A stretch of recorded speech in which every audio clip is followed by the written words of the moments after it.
എനിക്ക് ശ്രുതി കാശൊന്നുമല്ലേ? നിന്നെ പോലെ കാശിതാന്ന് പറഞ്ഞ് പുറകെ കെഞ്ചിക്കൊണ്ട് നടന്ന കാശൊന്നും തരില്ല. ഇപ്പൊ കാശ് അവൾ ഇവിടെ കൊണ്ടുവന്ന് തന്നു. അതാ ആന്റണിയുടെ ടെക്നിക്. ഇനി ശ്രുതി എന്റെ പൊന്മുട്ടയിടുന്ന താറാവ്. അവളെ കുറിച്ചുള്ള എല്ലാ രഹസ്യവും പറഞ്ഞു തന്നതിന് താങ്ക്സ്. ശരി, നീ എന്റെ ഷെയറിംഗ് ഇതാ. ഈക്വൽ ഷെയർ ഞാൻ ആർക്കും കൊടുക്കാറില്ല. ദാ ശ്രുതിയെ കുറിച്ചുള്ള രഹസ്യം പറയുന്നത് വരെ അടിയോടെ കൊണ്ടില്ലേ. ഒരു കാര്യം ചെയ്യ്, ഇതും കൂടെ വെച്ചോ. ദാ ഇതുകൂടെ വെച്ചോ. ഈ ഡീല് കൊള്ളാം. കുറച്ചു നാള് പുറത്തെവിടെയും പോയി കറങ്ങിക്കോ. അതിനുശേഷം എന്നെ വന്ന് കാണും. എന്ത് ചെയ്യണോന്ന് ഞാൻ അപ്പൊ പറയാം. കാശിൽ നിന്ന് ടൂറിന് പറഞ്ഞേക്കാണല്ലേ? കാശിന് വേണ്ടി അവളുടെ പുറകെ നടക്കാനൊന്നും എനിക്ക് വയ്യ. ഇനി നീ കാശ് വാങ്ങി, ഞാൻ നീ പറയുന്നത് പോലെ ചെയ്യാം. എനിക്ക് എന്റെ ഷെയർ തന്നാ മതി. ശരി, അപ്പൊ വിട്ടോ. പിന്നെ അവളുടെ കണ്ണിപ്പെടാതെ നോക്കണം. ഓക്കെ. ഞാൻ ചെയ്യുന്നതൊക്കെ എനിക്ക് തന്നെ തിരിഞ്ഞു കൂട്ടാണല്ലോ. ഇങ്ങനെ പോയാ ഇത് എവിടെ ചെന്ന് അവസാനിക്കും? പേടിയാവുന്നുണ്ട്. 2 ലക്ഷം രൂപ കാണുന്നില്ല. ആരും മോഷ്ടിച്ചെന്ന് പറഞ്ഞ് ആന്റിയും ഭാമാന്റിയും പോലീസിൽ കംപ്ലൈന്റ് കൊടുക്കോ? ഞാൻ പിടിക്കപ്പെട്ടാ അതോടെ തീർന്നു. ശ്രുതി, എന്താ നിനക്കൊരു ടെൻഷൻ പോലെ? ഒന്നുമില്ല. പോലീസിൽ പരാതി കൊടുത്താ എവിടുന്ന് 2 ലക്ഷം രൂപ നിങ്ങൾക്ക് കിട്ടിയെന്ന് ചോദ്യം ഉണ്ടാവും. ആന്റി വക്കീലിൽ നിന്നും കാശ് വാങ്ങിച്ച കാര്യം എല്ലാരും അറിയും. അതുകൊണ്ട് പോലീസിൽ പരാതി കൊടുക്കില്ലായിരിക്കും. എന്തായാലും കുറച്ചു നാളത്തേക്കുള്ള ഉറക്കം പോയി കിട്ടി. ഹലോ സർ, പറഞ്ഞോളൂ സർ. ഓക്കെ സർ, അതെന്തായാലും സാറിന് തന്നെ തരും. ഈ വീക്കെൻഡ് പ്രോഡക്ട്സ് എല്ലാം എത്തും. അപ്പൊ ഞാൻ സാറിന് അങ്ങോട്ട് വിളിക്കാം. മറ്റു കാര്യങ്ങളൊക്കെ നമുക്ക് പിന്നെ സംസാരിക്കാം. ആദ്യം പ്രോഡക്റ്റ് ഒന്ന് വന്നോട്ടെ. ശരി സർ. ഓക്കെ. ശ്രുതി, പ്രശാന്ത് സാറെ വിളിച്ചത് അദ്ദേഹത്തിന്റെ ജില്ലയില് സബ് ഡീലർഷിപ്പ് വേണമെന്ന് പറഞ്ഞ് ഒരു 10-20 തവണയായിട്ട് വിളിക്കുന്നു. മുമ്പൊക്കെ ഞാൻ അങ്ങോട്ട് വിളിച്ചാൽ പോലും ഫോൺ എടുക്കാതിരുന്ന ആളാ. ഇപ്പൊ ദേ ഈ സുധിയെ ഇങ്ങോട്ട് വിളിച്ച് കെഞ്ചുക. ഇതുപോലെ ഇനി എത്ര പേരാ വിളിക്കാൻ കിടക്കുന്നത്? വിളിക്കട്ടെ. അല്ല ശ്രുതി, നീ ഇത് ഏത് ലോകത്താ? ഞാൻ ഈ പറയുന്നത് പോലെ നീ കേൾക്കുന്നുണ്ടോ? കേട്ടു. നിനക്കിത് എന്താ പറ്റിയത്? ഷോറൂമിൽ നിന്ന് ഞാൻ ശ്രദ്ധിച്ചതാ. നിനക്കൊരു കോള് വന്നത് പിന്നെ നിന്റെ ഭാവം ആകെ മാറി. അതൊക്കെ ശ്രുതിക്ക് വെറുതെ തോന്നതാ. അല്ല, നിന്നോട് ഷോറൂമിൽ നിൽക്കണമെന്ന് പറഞ്ഞിട്ട് ഞാൻ ബാങ്കിലേക്ക് പോയത്. എന്നിട്ട് നീ സ്റ്റാഫിനെ നോക്കാൻ ഏൽപ്പിച്ചിട്ട് അവിടെ നിന്ന് മുങ്ങി. മുങ്ങാനോ? ഞാൻ ക്ലയന്റ് വിളിച്ചിട്ട് പോയതാന്ന് ശ്രുതിയോട് പറഞ്ഞല്ലേ. എനിക്ക് ഷോറൂമിൽ മാത്രം നിന്നാ മതിയോ? എന്റെ ജോലിയും കൂടെ ചെയ്യണ്ടേ? എന്നോട് പറഞ്ഞു ക്ലയന്റ് വിളിച്ചിട്ടാ പോയെന്ന്. എന്നിട്ട് നീ അമ്മയോട് പറഞ്ഞത് ഫംഗ്ഷന് മേക്കപ്പ് ചെയ്യാൻ പോയെന്ന്. എന്നിട്ട് വീട്ടിൽ ഒന്ന് കയറി ഉടനെയോ മീരെ കാണാൻ പോയെന്നും പറയുന്നു. അപ്പോഴൊക്കെ ഞാൻ ശ്രദ്ധിച്ചു. ശ്രുതി വല്ലാത്ത ടെൻഷനിലായിരുന്നു. ഇപ്പോഴെന്തേ അത് മാറിയിട്ടില്ല? ശ്രുതി, എന്തെങ്കിലും പ്രശ്നമുണ്ടോ? പ്രശ്നം ഉണ്ടെങ്കിൽ സുധി അത് പരിഹരിക്കോ? എന്റെ സുധി, എനിക്ക് ഒരു പ്രശ്നവുമില്ല. എനിക്ക് കുറച്ച് സ്വസ്ഥത. സുധി ഇതൊക്കെ എടുത്തു വെച്ചിട്ടേ മിണ്ടാടന്ന് ഉറങ്ങാൻ നോക്ക്. അല്ല, ഞാൻ കാര്യം ശ്രുതി തീർക്കാൻ വന്നിരിക്കുന്നു. ശ്രുതി, ചേട്ടാ ഇവക്ക് ഇതെന്ത് പറ്റി? എന്ത് ചോദിച്ചാലും ദേഷ്യമാണല്ലോ. ഈ കളർ മാഡത്തിന് നന്നായി ചേരുന്നുണ്ട്. ആണോ? മാഡം കാണാൻ സുന്ദരിയാ. ഈ സാരിയുടെ കളർ കുറച്ച് ഡള്ള. എന്നാ മാഡത്തിന് വെച്ച് നോക്കുമ്പോ ഇത് എടുത്ത് കാണിക്കുന്നുണ്ട്. ആണോ? ഇവക്ക് നന്നായിട്ട് കച്ചവടം ചെയ്യാൻ അറിയാം. ചന്ദ്രേ, മഴ വരാനുള്ള സാധ്യതയുണ്ട്. ഞാൻ ടെറസിൽ പോയി ഉണങ്ങി തുണി എടുത്തിട്ട് വരട്ടെ. മഴയൊന്നും വരില്ല. ഈ നോക്കി നല്ലൊരു ഇത് നോക്കി. ഇത് കൊള്ളാം. രേവതി, എന്താ വൈകി? ഇന്ന് കുറച്ചധികം ഓർഡർ ഉണ്ടായിരുന്നു ആന്റി. കൊറേ ഉണ്ടല്ലോ. എന്തിനാടി ഇത്രയും പൂവ്? ഇന്ന് വൈകുന്നേരം ഒരു പൂജയുണ്ട്. ആന്റി, ഞാനിത് അകത്തുകൊണ്ട് വെക്കണോ അതോ? നിനക്ക് വേറെ ആരുമില്ലേ പൂ വാങ്ങിക്കാൻ? ഇവളോട് എന്തിനാ വാങ്ങിക്കുന്നേ? രേവതി വിൽക്കുന്ന പൂവൊക്കെ ഫ്രഷാ. ഇവളെ പോലെ നന്നായി മാല കെട്ടുന്ന ആരുണ്ട് ഈ നാട്ടില്? എന്നാലേ ഒരു അവാർഡ് കൂടി വാങ്ങിച്ചു കൊടുക്ക്. മഴ ഇപ്പൊ പെയ്യും. ഉണങ്ങാനിട്ട തുണി നനയും. ഞാൻ പോയി എടുത്തിട്ടില്ല. നീ അവിടെ ഇരിക്കേ. ടെറസിൽ ചെന്ന് തുണി എടുത്തിട്ട് വാ. ആ പൂവൊക്കെ അവിടെ വെച്ചിട്ട് അത് എടുത്തോണ്ട് മുറിക്കകത്തിടണം. വേണ്ട ചന്ദ്രേ, അവക്ക് പൂ കൊടുക്കാനില്ലേ? രേവതി വെക്കോ, ഞാൻ പിന്നെ എടുത്തോളാം. പൂവൊക്കെ അവള് പിന്നെ കൊടുത്തോളൂ. സമയമുണ്ട്. നീ ആ തുണി എടുത്ത് മുറി കൊണ്ടുവയ്ക്ക്. ഇത് കണ്ടോ? ഇത് നല്ല ഭംഗിയായിരിക്കും. ഇത് മതി. നോക്കിയേ, ഇതും എടുക്കാം അല്ലേ? അതും കൊള്ളാം. മാഡം ഇതും കൂടി എടുത്തോളൂ. ഞാൻ വില കുറച്ച് തരാം. നോക്കിയേ, എന്താ ഇത് മാഡത്തിന് ചേരുന്നുണ്ട്. ആന്റി, ഞാനിന്ന് ഇറങ്ങട്ടെ. നിനക്ക് ഞാൻ കാശ് എടുത്തോണ്ട് വരാം. അതൊന്നും വേണ്ട ആന്റി. വേണം രേവതി. സാരമില്ല ആന്റി, ഇത്രയല്ലേ ഉള്ളൂ. കുഴപ്പമില്ല. നിനക്ക് മാർക്കറ്റിൽ നിന്ന് പൂ വെറുതെ കിട്ടുമോ? പൈസ വാങ്ങിക്കണം. എന്നാ പിന്നെ ആന്റി എനിക്ക് അയച്ചിരുന്നാ മതി. ശരി എന്നാ. ഇത് നന്നായിട്ടുണ്ട് മാഡം. ഇതാകുമ്പോഴും മാഡത്തിന് നന്നായി ചേരും. 3 സാരിക്കും കൂടി എത്രയായി? 3500 അത്രേ ഉള്ളൂ. ഭാമേ, എന്റെ കാശുണ്ടല്ലോ. നീ ഒരു 3500 രൂപ എടുത്തിട്ട് വാ. ശരി, ഇതെടുത്തു. കാശ് കൂട്ടി പറയായിരുന്നു. അയ്യോ, കാശ് എവിടെ പോയി? കാശ് കാണുന്നില്ലല്ലോ. ഭാമേ, കാശ് എടുത്തിട്ട് വാ. ചന്ദ്രേ, നീയോ നിങ്ങൾ വന്നേ. ഒരു മിനിറ്റ്. എന്താടി, എന്താ വിളിച്ചേ? അത് കാശ് കാണുന്നില്ല. കാശ് കാണുന്നില്ലെന്നോ? നീ എവിടെ വെച്ചേ? അവിടെ വെച്ചത്. അയ്യോ, ഇവിടെ കാണുന്നില്ലല്ലോ. നീ മറന്നോ? വേറെ എവിടെയെങ്കിലും ആണ് വെച്ചത്?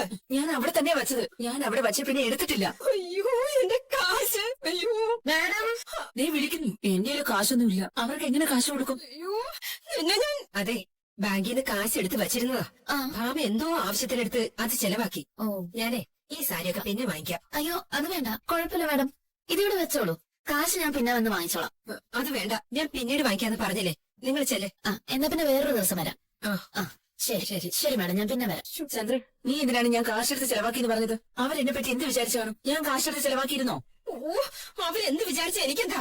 എന്റെ കാശ് എവിടെ? ഞാൻ നോക്കിയിട്ട് കാശ് കാണുന്നില്ല. അതാരോ എടുത്തു. അയ്യോ, ആരെടുക്കാൻ? ശ്ശോ, നമുക്ക് ഒന്നുകൂടി നോക്കാം. വന്നേ. ഇതെവിടെ പോയതാ? ചന്ദ്ര, നീ ഒന്ന് ശരിക്കും നോക്കി. നീ ഇവിടെ തന്നെയല്ലേ വെച്ചത്? എടി, അതെ, അവിടെ തന്നെയാ വെച്ചത്. ഈശ്വര, എന്നാൽ ഇത് എവിടെയും കാണുന്നില്ലല്ലോ. ഷോ, കാണുന്നില്ലല്ലോ.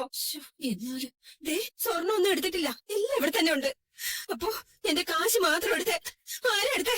ഇവിടെ കള്ളൻ കയറിയോ? കള്ളനാണെങ്കിൽ ഈ സ്വർണ്ണം എടുത്തോണ്ട് പോയില്ലേ? നമ്മൾ രണ്ടുപേരല്ലേ ഇവിടെ ഉള്ളൂ. വേറെ ആരെടുക്കാനാ? ഷോ, വേറെ ആരെങ്കിലും ഇവിടെ വന്നിരുന്നോ? സാരി വിൽക്കാൻ വേണ്ടി ആ സ്ത്രീ വന്നില്ലേ? അവര് ഈ മുറിയിലോട്ട് കേറി പോലുമില്ല. വേറെ ആരും വന്നിട്ടില്ല. അയ്യോ, എന്നാലും എന്റെ കാശ് മാത്രം എങ്ങനെ കാണാതായത്? വളഞ്ഞ വഴിയിലൂടെ ഉണ്ടാക്കിയ കാശല്ലേ, അത് കൈ നിൽക്കില്ല. അത് കാണാതെ ആരടിക്കുന്നുണ്ടോ? എന്റെ കാശ് എവിടെ പോയിന്ന് എനിക്കറിയണം. ഇവിടെ വേറെ ആരും വന്നില്ലല്ലോ. രേവതി വന്നിട്ടുണ്ടായിരുന്നു അവിടെ. അതിന് അവൾ ഉണങ്ങാനിട്ട് തുണി കൊണ്ടുവയ്ക്കാൻ മുറിയിൽ വന്നില്ലേ? രേവതി കാശെടുത്തെന്നാണോ നീ പറയുന്നേ? അതെ. എടി, അവൾ നിന്റെ മരുമകളാണെന്ന കാര്യം നീ മറന്നോ? ചന്ദ്ര, രേവതി കാശ് എടുക്കില്ല. ഓ, മോഷ്ടാക്കളുടെ കുടുംബം അത്. അവൾ തന്നെയാ കാശെടുത്തത്. രേവതി അങ്ങനെ ഒരു പെണ്ണല്ല. അവൾ എടുക്കില്ല. എടി, പൂവിന്റെ കാശ് പോലും വേണ്ടെന്ന് പറഞ്ഞവളാ. കാശിനോട് ആർത്തിയുള്ള പെണ്ണല്ല. അതിനേക്കാൾ കാശ് അവളുടെ കയ്യിലിരിക്കല്ലേ, പിന്നെന്തിനാ പൂവിന്റെ കാശ്? അവൾ ഇവിടുന്ന് പോകുമ്പോഴേ അവളുടെ കയ്യിൽ എന്തെങ്കിലും ഉണ്ടായിരുന്നോ? മോഷ്ടിച്ച കാശ് കയ്യിൽ പിടിച്ച് എല്ലാരും കാണിച്ചോണ്ടാണ് നടക്കുക. അത് ശരീരത്തിൽ എവിടെയെങ്കിലും ഒളിപ്പിച്ചിട്ടുണ്ടാവും. അനിയനെ രക്ഷപ്പെടുത്താൻ വേണ്ടി 5 ലക്ഷം രൂപ വക്കീലിന് കൊടുത്തല്ലോ. ആ കാശ് കടം വാങ്ങിച്ചായിരിക്കും. അത് തിരിച്ചു കൊടുക്കണ്ടേ? അതിന് ഈ കാശ് മോഷ്ടിച്ചത്. വെറുതെ ഊഹിച്ചൊന്നും പറയില്ലേ ചന്ദ്രേ. ആ പാവത്തിന്റെ തലയിൽ ഇത് കെട്ടിവെക്കല്ലേ. അവള് സത്യസന്ധയായ ഒരു പെണ്ണ. ഒരിക്കലും അവളത് ചെയ്യില്ല. ആമേ, അവളെ കുറിച്ച് നിനക്ക് ശരിക്കും അറിയില്ല. ഇത് ഉറപ്പായിട്ട് അവള് തന്നെയാ. എടി, ഇവിടെ കാശുണ്ടെന്നുള്ള കാര്യം അവൾക്ക് എങ്ങനെ അറിയാം? എന്തായാലും വീട്ടിൽ കാശ് കാണില്ലേ? കിട്ടുന്നത് എടുക്കാന്ന് വിചാരിച്ച് ഷെൽഫ് തുറന്നു നോക്കി കാണും. അപ്പൊ ഈ കാശ് അവള് കണ്ടു, അതങ്ങ് എടുത്തു. അവൾക്ക് ലോട്ടറി അടിച്ചു. നീ ആ പൂ എടുത്ത് നമ്മളെ വിളിച്ച് കാശ് ഇവിടെ എത്തിക്കാൻ പറ. ഞാൻ പറയത്തില്ല. എടി, രേവതിയല്ല കാശ് എടുത്തെന്നുള്ള കാര്യം എനിക്ക് ഉറപ്പാ. അവൾ അങ്ങനെ ചെയ്യില്ല. ഓ, എന്നോടല്ലോ കൊല്ലാനാ എനിക്ക് തോന്നുന്നത്. ശരി, നീ വിളിക്കണ്ട. കാശേ അവളുടെ കയ്യിൽ എങ്ങനെ വാങ്ങിക്കണമെന്ന് എനിക്കറിയാം. ഞാനിപ്പോ വീട്ടിലേക്ക് പോകും. വീട്ടിലെത്തിയ ഉടനെ ഞാൻ നിനക്ക് മിസ് കോൾ ചെയ്യും. അപ്പൊ എന്നെ തിരിച്ചു വിളിക്കണം. എന്തിനാ? പറയുന്നൊന്നും ചെയ്യാൻ പറ്റുമോ? ആ കാശ് എന്റെ കയ്യിലേക്ക് എത്തണം. അവൾക്ക് തരേണ്ടി വരും. ഞാൻ കാണിച്ചു തരാം. ഇനി എന്താണാവോ അവളുടെ പ്ലാൻ? സച്ചി, നീ എന്താ അകത്തോണ്ട് ചെന്നാക്കുന്നേ? ഉപയോഗിക്കാത്ത സാധനമാണെങ്കിൽ അടുക്കള വശത്തോ പുറത്തോടെങ്കിലും കൊണ്ട് വെച്ചോണ്ടിരുന്നത്. ഇവിടെ എന്നോട് നോക്കണം. ഇത് ഉപയോഗിക്കണമെന്ന് വെച്ചാ ഞാനേ ഒന്ന് ചെക്ക് ചെയ്യാൻ എടുത്തതാ. ഇടയ്ക്ക് എന്നിട്ട് ഓടിക്കുന്നല്ലേ. കൊടുത്തു കഴിഞ്ഞോളെ. ആ, കഴിഞ്ഞ വെച്ചാ സച്ചേട്ടാ, ഞാനേ ഇന്നൊരു ഓഡിറ്റോറിയത്തിൽ പോയിരുന്നു. അവിടെ കുറച്ചു ദിവസം കഴിഞ്ഞിട്ട് ഒരു കല്യാണം നടക്കുന്നുണ്ട്. അവിടെ ഓഡിറ്റോറിയം ഡെക്കറേറ്റ് ചെയ്യാനുള്ള ഓർഡർ തരുമെന്ന് ചോദിച്ചപ്പോ കൊട്ടേഷൻ കൊടുക്കാൻ പറഞ്ഞു. ഏകദേശം ഇത്ര രൂപ ചെലവാകുമെന്ന് പറഞ്ഞ് ഒരു കൊട്ടേഷൻ കൊടുത്തിട്ടുണ്ട്. ആ ഓർഡർ നിനക്ക് തന്നെ കിട്ടും, അത് ഉറപ്പാ. അല്ലേ ചാ? പിന്നല്ലാതെ. അതെ, രേവതി മോൾക്ക് തന്നെ കിട്ടും. അത് തന്നെ. ഇന്ന് ഓർഡർ ഉണ്ടോ സച്ചേട്ടാ? ഒരെണ്ണം ഉണ്ട്. കോള് വെയിറ്റ് ചെയ്യാം. അവൻ പണിയെടുക്കുന്നത് നോക്കി ചുമ്മാ ഇവിടെ ഇരിക്കുക. നീ എന്താ വല്ല വർക്ക്ഷോപ്പ് തുടങ്ങാൻ പോകണോ? പോയി ചായ എടുത്തിട്ട് പാടി. എന്റെ പൊന്നു ചന്ദ്ര, ആ കൊച്ചു പൂവൊക്കെ വിറ്റ് നടന്നു കൊടുത്താണെന്ന് വന്നിരുന്നതേ ഉള്ളൂ. അത് കുറച്ച് സമാധാനമായിട്ട് അവിടെ ഇരിക്കട്ടെ. ഒരു ചായയുടെ കാര്യമുള്ളൂ. നിനക്ക് അടുക്കള വിട്ടു പിടിച്ചാൽ പിന്നെ ഇവളുടെ മല മറിക്കുന്ന ജോലിയൊന്നും അല്ലല്ലോ. അമ്മേ, കൂടുതലൊന്നും പറയണ്ട. ഞാൻ ചായ എടുത്തിട്ട് വരാം. സമാധാനം നിനക്ക്. ഇത് എന്ത് സ്വഭാവം എന്തിന്? അവള് മിസ് കോൾ ആണോ അടിച്ചത്? ഞാൻ തിരിച്ചു വിളിക്കാൻ വേണ്ടിയായിരിക്കും. എന്തൊരു ചൂടായത്, സഹിക്കാൻ പറ്റുന്നില്ല. എന്തായിരിക്കും അവളുടെ പ്ലാൻ? വിളിച്ചില്ലെങ്കിൽ അവളുടെ വഴക്ക് കേൾക്കേണ്ടി വരും. വിളിച്ചേക്കാം. ഭാമയാണല്ലോ. ആ, പറ ഭാമേ. അല്ല, ഞാൻ വിളിക്കാൻ വേണ്ടിയല്ലേ നീ മിസ് കോൾ ചെയ്തത്? എനിക്കൊന്നും പറയാനില്ല. നീ പറ. എന്താ പറഞ്ഞ? ഷെൽഫിൽ വെച്ച് പൈസ കാണുന്നില്ലെന്നോ? അയ്യോ, 2 ലക്ഷം രൂപ കാണുന്നില്ലെന്നോ? ഷോ, എന്തായി പറയുന്നു ഭാമേ? 2 ലക്ഷം രൂപ? അയ്യോ, 2 ലക്ഷം രൂപ എന്ന് പറഞ്ഞ ചെറിയ തുകയല്ലല്ലോ. എന്തൊരു കഷ്ടം എന്റെ ദൈവമേ. കിട്ടുന്നത് കുറേശ്ശെയായി കൂട്ടി വെച്ച കാശല്ലേ അത്? എടി, അത് നിന്റെ കാശല്ലേ. അതിന് നീ എന്തിനാ എന്റെ കാശെന്ന് പറയുന്നേ? ഇത്രയും കാശ് എന്തിനും വീട്ടിൽ സൂക്ഷിച്ച് ബാങ്കിൽ ഇടായിരുന്നില്ലേ? ഇനിയിപ്പോ പറഞ്ഞിട്ട് എന്താ കാര്യം? അപ്പോ നീ ഷെൽഫ് പൂട്ടിയിരുന്നില്ലേ ഭാമേ? ചന്ദ്രൻ, ഞാനിപ്പോ എന്തെങ്കിലും പറയണോ? ആരെങ്കിലും വീട്ടിൽ വന്നിരുന്നോ? നന്നായി ആലോചിക്കേ. വന്നിരുന്നു അല്ലേ? അല്ല, നീ എന്തൊക്കെയാ പറയുന്നേ? രേവതി പൂ തരാൻ വേണ്ടി വന്നിരുന്നോ? ഓ, അങ്ങനെയൊക്കെ ഉണ്ടായോ? എന്തു ചേച്ചി, എന്തു ചേച്ചി? അതെ, ഭാമേന്റെ വീട്ടിൽ നിന്ന് 2 ലക്ഷം രൂപ മോഷണം പോയെന്ന്. അതിനെ കുറിച്ച് അമ്മ ഭാമേനോട് കേക്കട്ടെ. ഭാമേ, രേവതി പൂ തരാൻ വേണ്ടി വന്ന ശേഷം ടെറസിൽ ചെന്ന് ഡ്രസ് എടുത്ത് റൂമിൽ കൊണ്ടുവച്ചല്ലേ?